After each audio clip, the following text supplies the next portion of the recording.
प्रशांत जी, जब से लोकसभा चुनाव के नतीजे आए हैं, लोग मुझसे पूछते हैं कि आपका असेसमेंट गलत कैसे हो गया, ये 40-50 सीटें कम कैसे हो गई।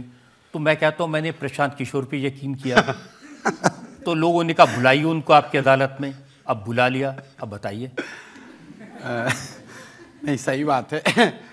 स्वाभाविक तौर पे लोकसभा का चुनाव इतना बड़ा चुनाव है, मोदी जी देश के प्रधानमंत्री को चुनना है, तो उस पर लोग पूछते ही हैं। और उसको लेकर जो मेरा अपना असेसमेंट आकलन था, मैंने 5-6 महत्वपूर्ण बातें रजत जी बताई। पहली बात तो मैंने ये कहा कि चाहे चुनाव के नतीजे कुछ भी हों, जो देखने से लग रहा है मोर और लेस बीजेपी वापस आ रही है और एनडीए की सरकार बनेगी, मोदी जी प्रधानमंत्री बनेंगे।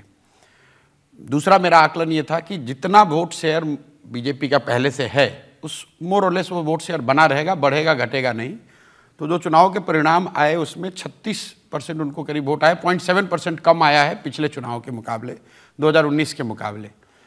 तीसरी जो बात मैंने कही कि उनको सीट 300 आएगी, जो 240 आया है, जो कि मेरा आकलन जहां गलत हुआ है।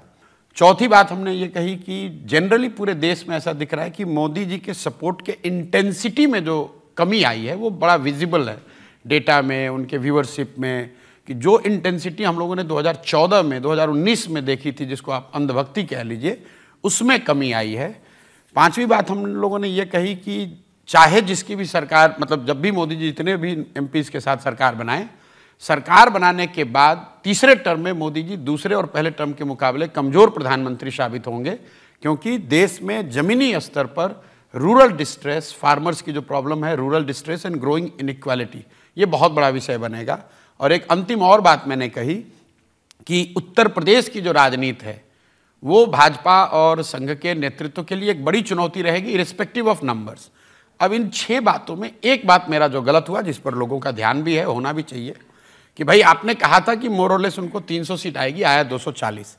स्टैटिस्टिकली 3-4% तक तो लोग गलत आकलन कर सकते हैं, लेकिन ये 10% का आकलन का गलती है, तो मेरी गलती है। मेरा जो अनुमान था, वोट शेयर ठीक था, एनालिसिस ठीक थी, लेकिन जो अनुमान हम लोग का था कि 300 सीट के आसपास भाजपा को आ सकता है, आएगा, वो 240 आया। उसके कई वजह हो सकती है क्यों आया, लेकिन हमारे नज़रिए से मैं आपको इतना ही बता सकता हूँ कि आकलन करने वाले लोग कोई भगवान तो है नहीं।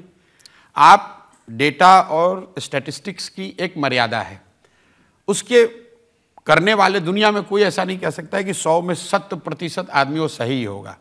मैंने, जो लोग आज मुझे कह रहे हैं कि भाई आपने ये गलती करी, आप तो बीजेपी की मदद कर रहे थे, पब्लिक को गुमराह कर रहे थे, कुछ लोग ऐसा कहने वाले हैं।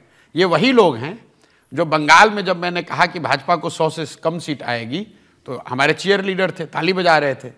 मैंने ये कहा कि भाजपा को 100 से कम सीट आएगी। अब भाजपा को 15 भी आ सकता था, 95 भी आ सकता था, आया 77। तो स्टैटिस्टिक्स की एक मर्यादा है, लेकिन फिर भी मेरी गलती है, मुझे और अपने असेसमेंट को बेहतर करना चाहिए था। तो सिर्फ आपसे गलती हुई या बाकी और भी लोगों से गलती हुई? देखिए, गलती बहुत लोगों से हुई होगी, उसकी एक वजह मैं आपको बता दूं क्या है।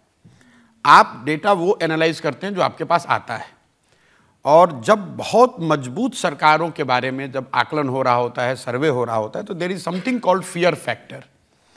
तो एक तो लोग गलत बताते हैं आपको, उनको वोट देना है किसी दूसरे को, लेकिन डर से उनको ऐसा लगता है कि ये तो भाजपा का वोट डेटा कलेक्ट करने वाला आदमी है। तो कई बार मैं ऐसा मानता हूँ, मैं सारे सेफोलॉजिस्ट और जो लोग डेटा काम करते हैं उनके बिहाफ का उनका स्पोक्स पर्सन नहीं हूँ, लेकिन ये गलती इसलिए हो सकती है कि कई बार हम लोग देखते हैं एक फियर फैक्टर होता है जो हम लोग इलेक्शंस में यूज़ करते हैं, तो वो एक फियर फैक्टर रहा होगा। और दूसरी ये जो परसेप्शन है, हवा का रुख कि भाई मोदी जी ही आ रहे हैं, तो जिसको नहीं भी देना है वो अपने मन में कह रहे, पूछते उससे भी किसको वोट, कौन किसकी सरकार बन रही है, कह रहे मोदी जी की बन रही है।